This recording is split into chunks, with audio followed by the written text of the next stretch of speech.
Hello বাচ্চারা, আজকে আমরা 1 থেকে 50 পর্যন্ত কাউন্টিং শিখব।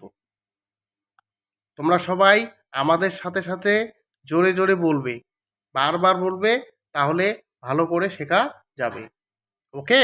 তাহলে আমরা বেশি কথা না বলে এবার ভিডিওটি শুরু করা যাক। বলো।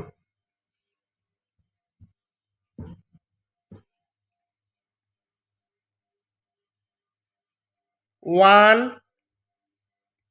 1 2 3 4 5 6 7 8 9 10 11 12 13 14 15 16 17 18 19 20 21 22 23 24 25 26 27